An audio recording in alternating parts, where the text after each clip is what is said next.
Do you like seafood? How about eating seafood underwater? You can at a place called Under, Europe's first submerged restaurant. Welcome to Plain English, the podcast that goes at the right speed for English language learners. Listen now and read the transcript online at plainenglish.com. Now, here's Jeff, your host for today's episode. Hey everyone, welcome back to Plain English. I'm Jeff. JR is second in command. He's the producer. And lately, I've been hearing from a lot of you on WhatsApp. And one thing people always say is, keep going, keep doing this. Of course we're going to keep going. It's as if you guys all think I'm on the verge of just quitting. Listen, I can't quit now, not after getting to know all of you, not after you've invited JR and I into your commutes, your kitchens, your workout routines. Don't worry, we're not going anywhere. And if anything happens to me and I can't continue, that's why we have a second in command, JR. If you want to send me a note on WhatsApp, the number is +1 312 967 8757. We also send out a lot of great material by email. You get a welcome message, some ideas for study resources, and each time a new episode comes out, you get a summary of that episode, a bonus word to study, and links to a few English articles about the main topic.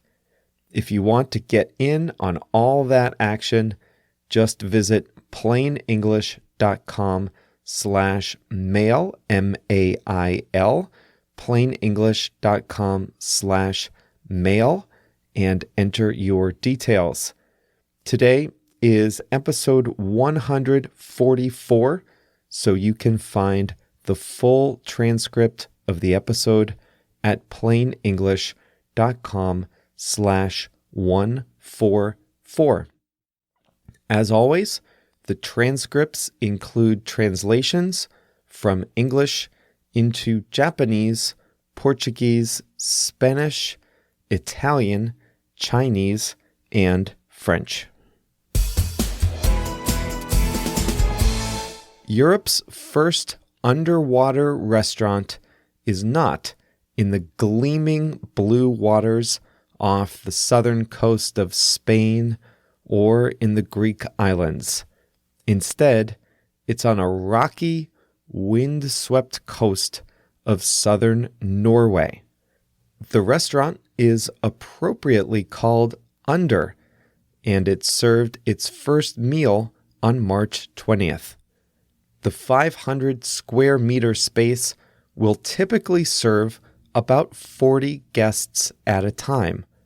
From their tables, diners are able to see seals, lobster, sea urchins, and even tiny sharks pass by the restaurant's enormous 11-meter wide panoramic window. Going at night is no problem. The sea outside the windows is lit up, allowing a great view of the underwater world at any time of day or night.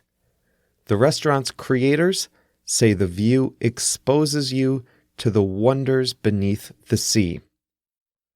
And the restaurant is not just for serving meals. It's actually involved in marine biology research. Under has partnered with the Norwegian Institute of Bioeconomic Research, among other organizations. Having the building underwater allows researchers to study sea life for long periods at a time. There are cameras and other measurement instruments attached to the building. It is also built in such a way as to allow plant life and even muscles to attach to it. So the building truly becomes part of the underwater landscape. Okay, so let's take a step back. Under is Europe's first underwater restaurant, and I mentioned that it's a building, but it's not just a building, it's like a bunker, because you can't just put any old building underwater. In addition to the wear and tear the water itself will put on the structure, you also have to consider the water pressure at 16 feet below the surface. What's more, this is Norway, not the Virgin Islands, so the building has to withstand punishing weather, crashing waves, gusting winds, things like that. It weighs 2,500 tons and is designed to withstand extreme weather events. Here's how they built this underwater restaurant. First of all, the building is slightly curved so it can withstand the waves a little bit better. The concrete walls are 0.5 meter thick. The acrylic windows are 30 centimeters thick. Big, bulky windows. That's a good idea with sharks outside, right? The structure itself is a relatively simple tube laid down on an angle.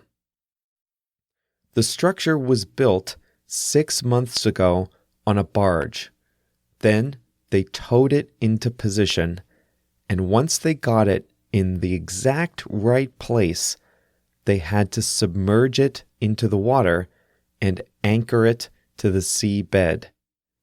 In order to get it down there, remember, it's a building, so it would be full of air. In order to get it down there, they had to put these huge containers full of water inside to weigh it down and displace as much air as possible, allowing the structure to sink. They then anchored it to the sea with 18 huge bolts. One of the engineers on the project described it as a delicate operation since they had to place the restaurant, a fully constructed building, underwater within 2 inches of their plan in order to secure the bolts correctly. You might be wondering, how do you get in and out of this underwater restaurant? Well, it's quite simple. You just walk in the front door. That's because the building is sloping down from the rocky shore. So you enter on land, above the water, and you walk down a sloping corridor to the main restaurant dining room, which is below the surface. Now that it's in place, the restaurant looks like a long, narrow building that slid off the rocky coast into the water. One of the architects described it this way. He said, "It's just a concrete tube that brings people from the land down to the sea." Under is located in the town of Lindesnes at Norway's southern tip on the North Sea. The area is popular for tourists since Norway's oldest lighthouse is nearby. The operator of the restaurant also has a hotel nearby. The best way to get there is to take a quick flight from the capital, Oslo. So this is all a lot of fun, but a restaurant is only as good as its menu, right? So let's talk a little bit about what's on the menu. It's an 18-course tasting menu, so you get to sample a little bit of a lot of dishes. If you've ever been to a restaurant with a tasting menu, then you know that you don't order your favorite dish. you actually get one of everything. On an 18-course tasting menu, you get 18 small dishes, one served after another. The menu will change with the seasons, but it will include seafood from the waters in the area. For example, clams, kelp, cod, even Danish caviar were all on the menu recently. You're also likely to see mushrooms, berries, and maybe wild sheep from the area. The chef, Nikolai Elitsgaard, says on his website that fresh ingredients and pure naked flavors are just as important as providing a unique dining experience to his guests. The tasting menu costs 2,250 Norwegian kroner, which is about $260 US. A special wine pairing is extra, but if you don't like wine, they'll bring a juice pairing with your dishes instead. The restaurant is fully booked through the fall. When I first read about this, I thought, the southern tip of Norway, that can't be too bad. But there's a reason the country is called Norway. The southern tip is actually about even with the very top of Scotland. Look at it on a map. The town name is Lindesnes. The website, by the way, has some beautiful photography of both the restaurant and the surrounding area. The website is easy. It's just under.no, UNDER.no. Really beautiful pictures on there. I want to say hi to a few listeners today. Herman from Santiago, Chile, connected on WhatsApp. He's really into climbing and hiking, and he sent me some absolutely beautiful pictures from the mountains, actually near the capital, Santiago, but also from Patagonia. I want to say hi to Alfonso from Mexico City. Alfonso wanted to know if I've ever been to the Casa Azul, Frida Kahlo's house in the Coyoacan neighborhood of the Mexican capital. Have I ever been? I've been twice. Actually, JR and I went together one time. It's a beautiful house and a really nice part of town, and that's the neighborhood that Alfonso lives in. Also, I wanted to say hi to Victor from El Salvador and Gustavo from Brazil, both of whom sent me some nice voice messages this week. Eduardo from Mexico. He lives in Sao Paulo now, though. Eduardo sent me a GIF from RuPaul's Drag Race, and he said that was an example of raising eyebrows, if you remember that expression a few weeks back. RuPaul raising eyebrows. That's exactly right, and I thought that was clever. Okay, I'm going to cheat a little bit today on the expression. Remember last time I said that sometimes it's easy and sometimes it's hard to pick an expression to review. Today was one of the hard days, but there is one in there. And the expression is to weigh something down. Now, the reason I say I'm cheating today is that I used this expression in its literal sense, but the way I want to explain it to you is more in its symbolic sense. So let's start with the literal sense first. The restaurant under was constructed on a barge, like a huge boat, above water. Then they had to sink it and affix it to the bottom of the sea. In order to get it down there, they placed huge containers of water inside the restaurant to weigh it down. They needed to displace some air, add some weight, and only then could the restaurant fall down to the seabed where it needed to be? They needed to weigh it down in order to put it in place. Have you ever been scuba diving? When I was on my trips to the Virgin Islands, I went scuba diving, but I was too buoyant. I kept floating toward the surface. I needed to wear a weight belt to weigh me down. Without the weight belt, I would not have been able to go down beneath the surface. I needed the extra weights to weigh me down so that I could sink. Okay, that's easy.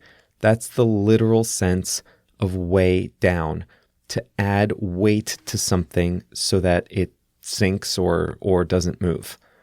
Now the symbolic meaning. Very often we say weigh down when we mean to get in your way or to stop you from having success. The uncertainty over Brexit is weighing down the British economy.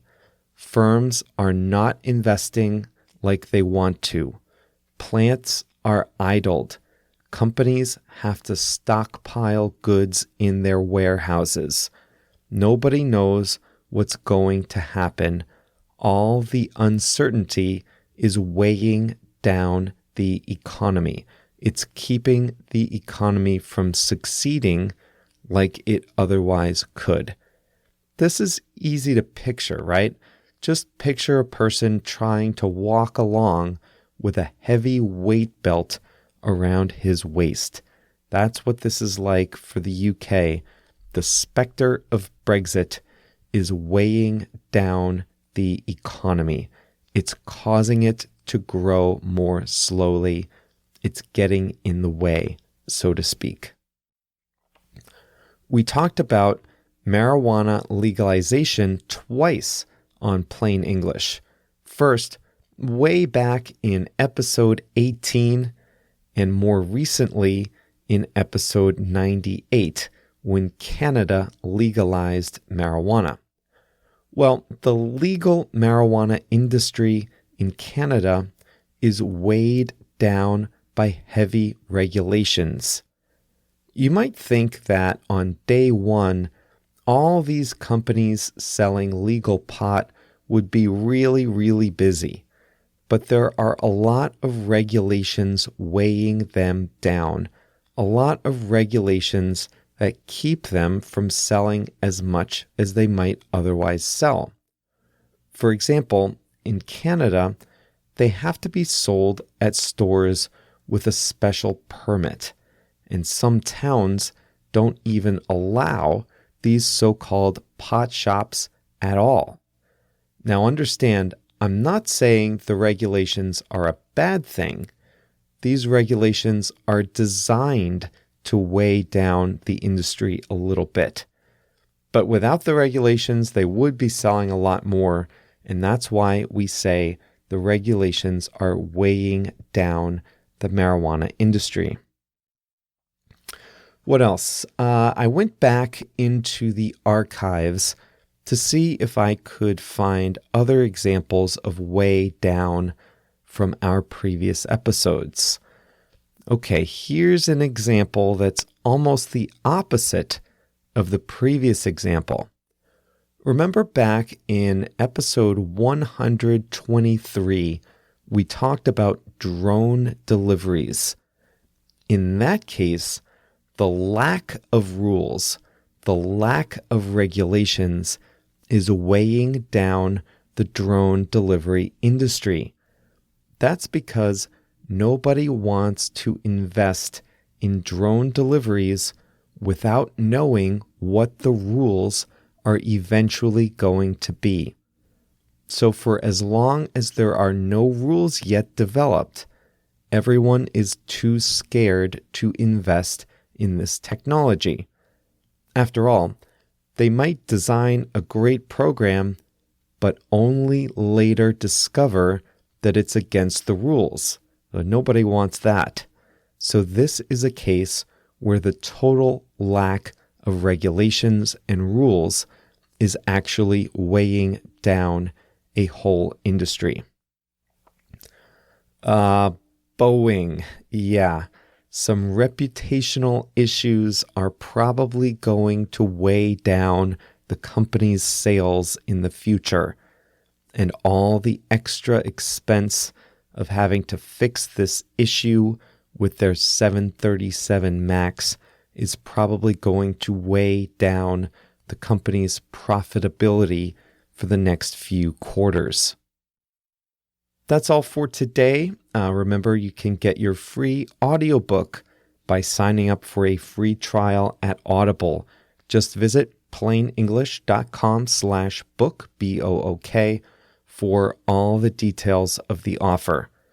I think I mentioned on Thursday that I just finished a book called The Happiness Advantage. I read the printed copy and I enjoyed it, but it's also available on Audible if that's something of interest to you. plainenglish.com/book. We will be back on Thursday with another exciting episode of Plain English. Thursday's episode will be about Japan, the new emperor, the new era. If you're in Japan, then I'm sure you'll be excited to hear about this. If you're not, then you're probably like me. You don't really know much about the emperors and the eras in Japan. I've been doing some reading about it in preparation for the show and talking to some listeners, and it's really interesting. I hope you'll join JR and me once again this coming Monday. That's the next episode. No. This coming Thursday. The next episode after this one. Until then, thanks for listening, and thanks for being part of the best audience in the world.